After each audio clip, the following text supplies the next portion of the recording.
Okay, so welcome back. We've laid out the main requirements for a material to be isotropic, right? For a hyperelastic strain energy function to be isotropic. What I want to do in this segment is just point out that the strain energy functions that we've looked at so far have indeed all been isotropic. Okay, so let me just start out by looking at some examples of isotropic strain energy functions.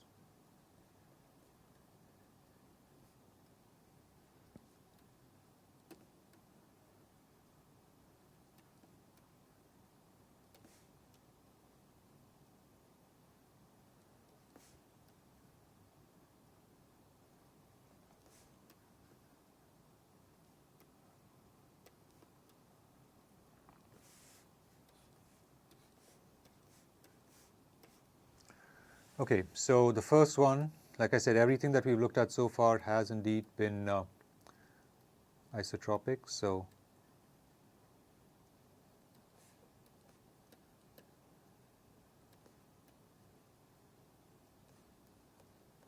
okay, Simonon-Kirchhoff, the first one, right? Now, remember the manner in which we wrote it was as a function of E.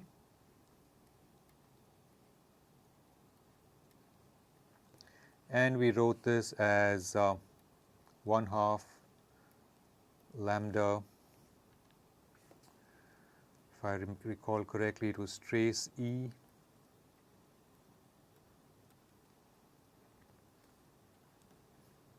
the whole square plus mu multiplying E contracted with E.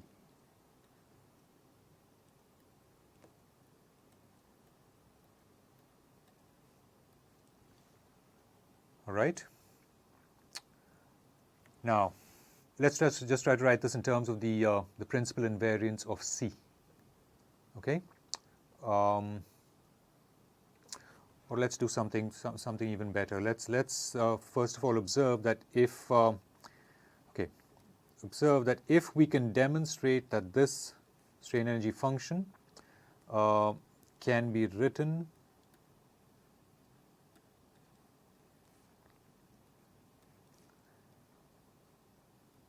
as a function of not just the principal invariance of C, but if we can further demonstrate that it depends only upon the principal stretches, okay, then we're home free, because we know that the principal stretches depend only upon the principal invariance from the characteristic polynomial, right? So in particular, if we can demonstrate that it depends upon lambda 1, lambda 2, lambda 3, okay, this implies that this thing is isotropic.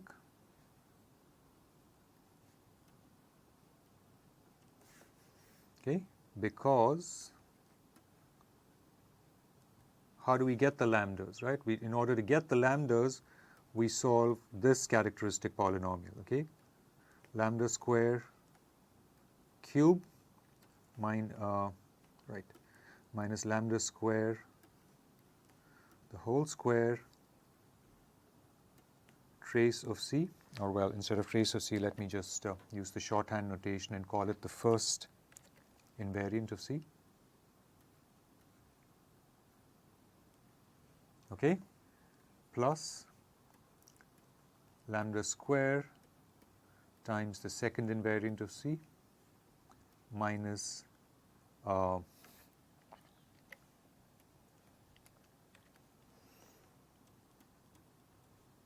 the third invariant of C.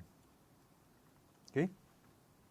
All right. So if we can demonstrate that, so the idea is that the lambdas or the lambda squares depend only upon these principal invariants of C.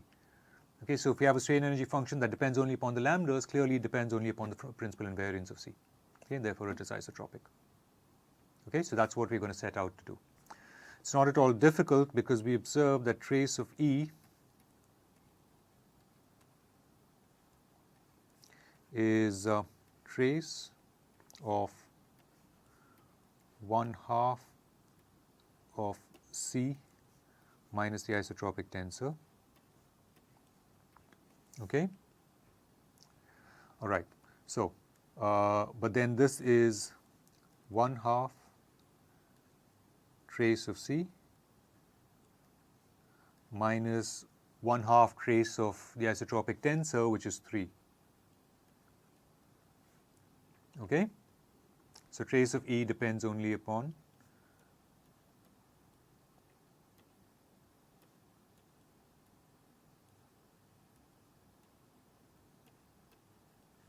okay.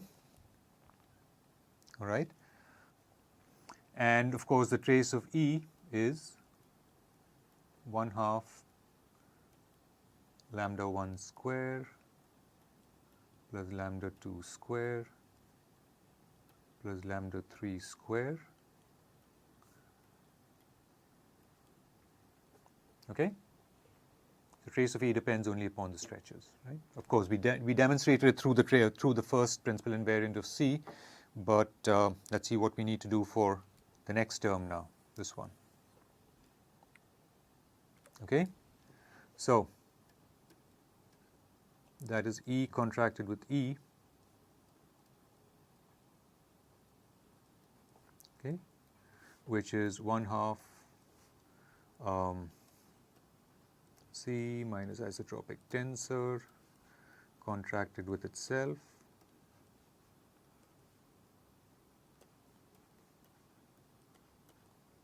Okay.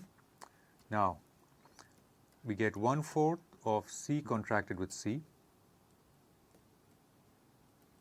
Okay. Minus, well, we get 1/4 of everything. Okay, so we get C contracted with C minus 2 times trace of C. Okay. We get trace of C from the fact that C contracted with the isotropic tensor. Because of the form of the isotropic tensor, it just picks the sum of the diagonal components of C. Okay? Right? So this is that term. Okay? Trace of C. And the last term, of course, is just plus isotropic tensor contracted with itself. Okay? But that contraction just gives us 3. Okay? Now, C contracted with itself is okay.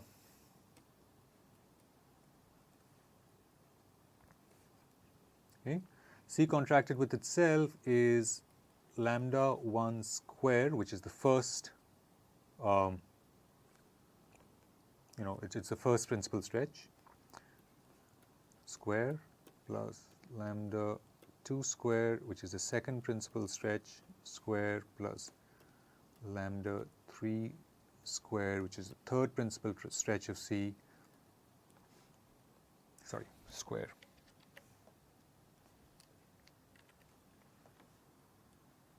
Okay, minus 2 times trace of C, of course, is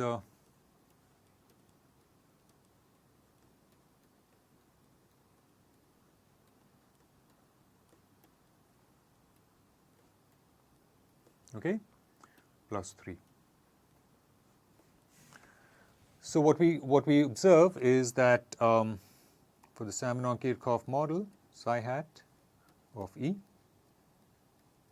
okay, right, SVK for Simonon-Kirchhoff, okay, this is also a function of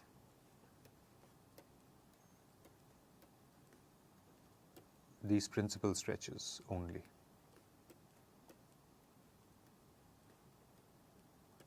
Okay? Therefore, it is isotropic.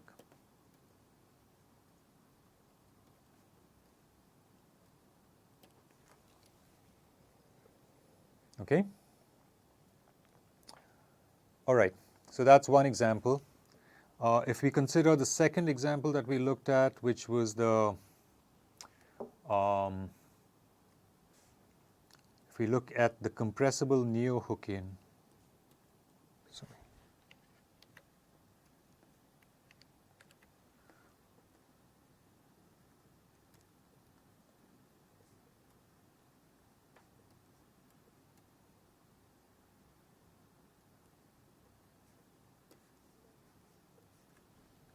Okay, so if we look at the compressible neo-Hookean material, you recall that in that case we wrote this out as a function of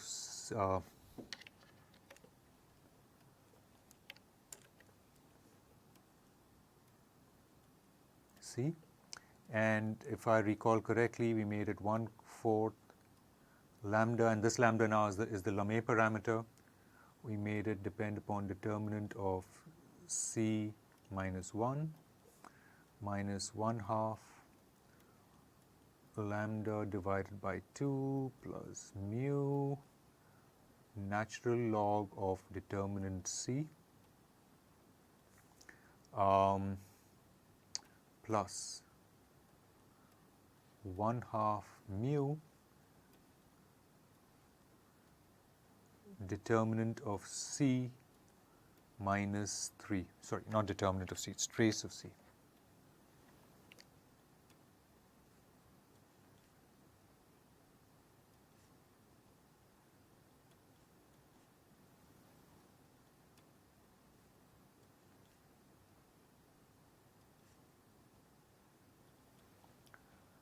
Okay, so this is our compressible neo-Hookean. It's, there's almost nothing we need to do here. Determinant of C is just the third invariant of C.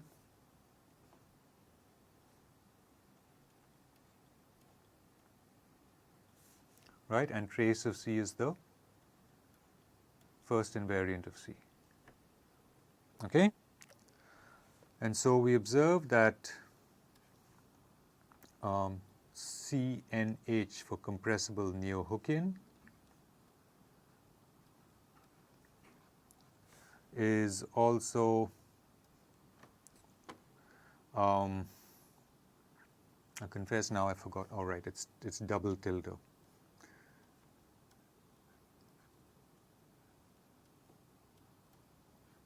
Right, in general it's a function of the principal invariance. It just does not depend upon the second principal invariant.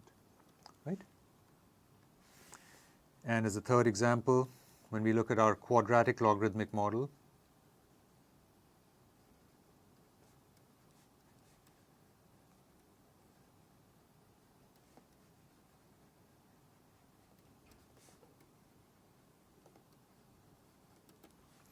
right? Now that was written, I forget what symbol I use for it, but I made it, so let's say QL, quadratic logarithmic, okay? I'm going to have to cook up new symbols, right? So I'm going to say bar hat, okay? We'd already made it a function of the stretches. No, actually, I do have a symbol for bar hat. Sorry, let me just go back and recall what I wrote here. Okay, it's hat. Okay, I'm sorry. It already is right.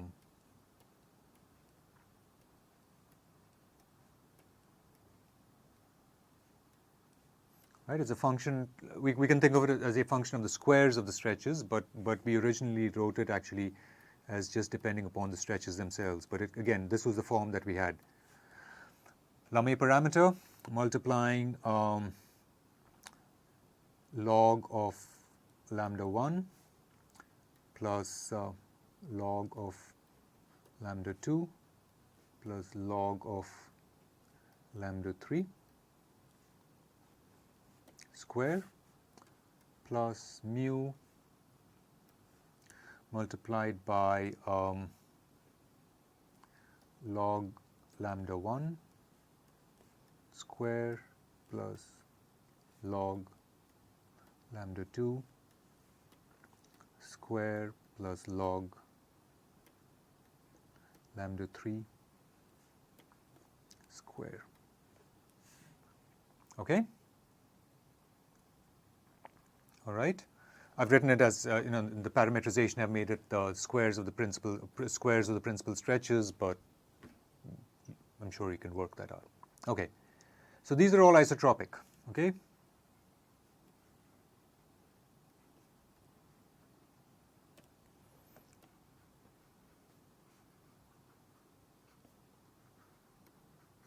Okay. The simplest model of an isotropic strain energy function, okay, or one of the simplest ways to construct an anisotropic strain energy function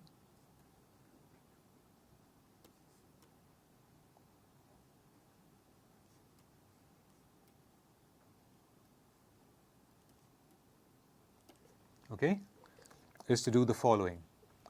Okay, you recall the way we wrote the Simonon-Kirchhoff.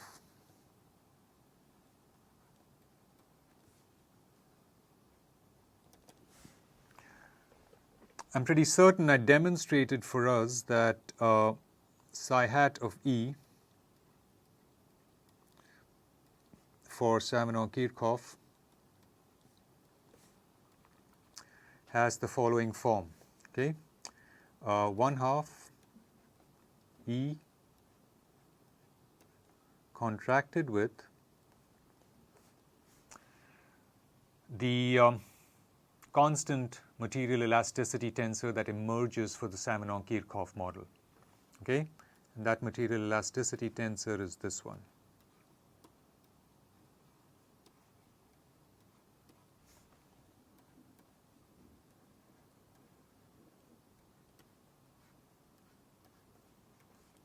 Okay, in parentheses.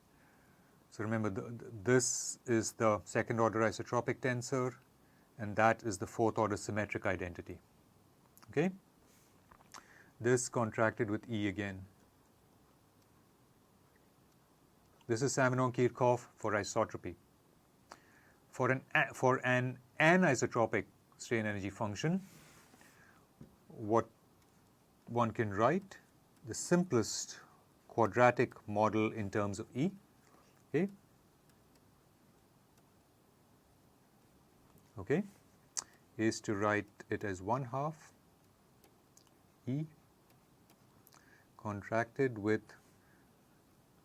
some material elasticity tensor, okay,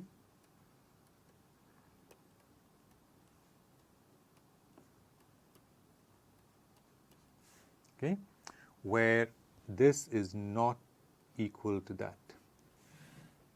So this is the simplest way to write out an anisotropic strain energy function, right? You take a material tangent, material elasticity tangent, which is not the isotropic one, and presumably you use your understanding of the underlying crystal structure to write out what C anisotropic is. Okay, so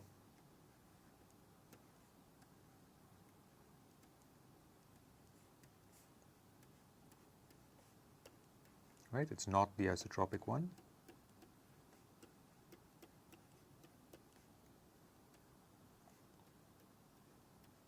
Okay, you construct it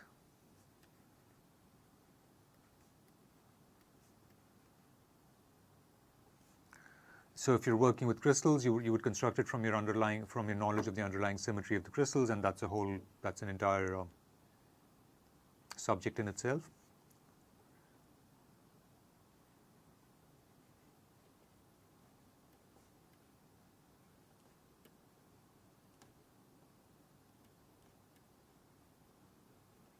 Right? And it doesn't have to come only from crystal symmetry. Even fibrous structures have certain symmetries to them, and the same rules apply, right? From whether you're working with crystals or with fibrous structures, right? So construct from crystal symmetry, or more generally,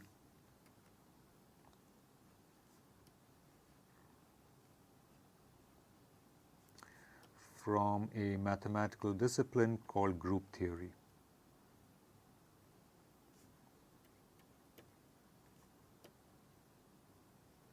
Okay, that would be one of the simplest ways in which to write out a strain energy function that is quadratic in E.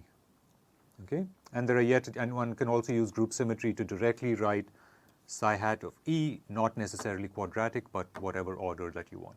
Okay, in terms of E. Okay. Just one last bit of information I want to leave you with is the fact that if you do have an isotropic material, okay, for isotropy,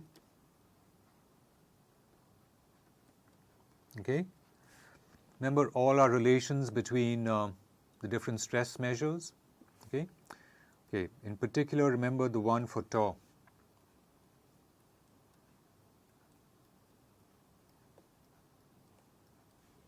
Okay, this one, right, where P is partial of psi with respect to F. Okay? But now we're saying that we have that dependence admitted, right, because the material is isotropic. Okay? Okay? From here, you just apply the chain rule.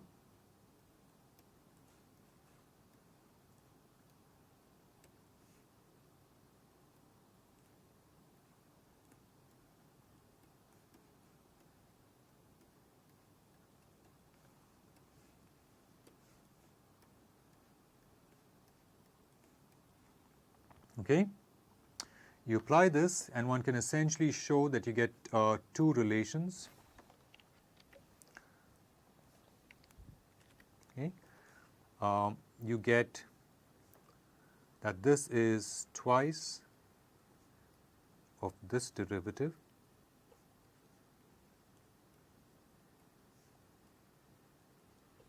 Okay? But again, using the property of isotropy and what it does with functions, there are certain special things that happen to how you can write this product. Okay? You can show that because of isotropy, you can also write it out in this fashion.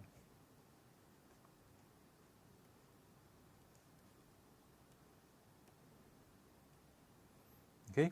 Where frame invariance also tells us that this function of B is really a function of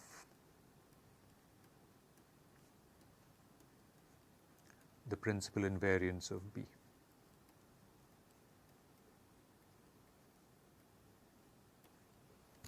Okay?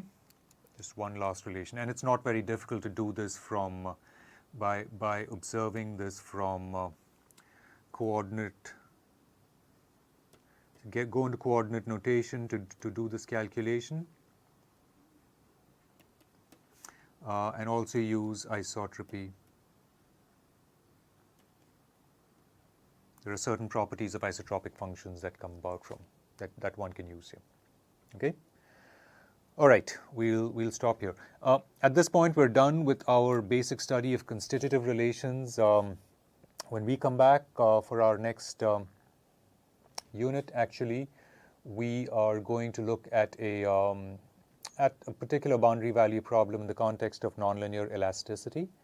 And we will also look at what happens with the infinitesimal theory, how the infinitesimal theory is obtained from the nonlinear theory.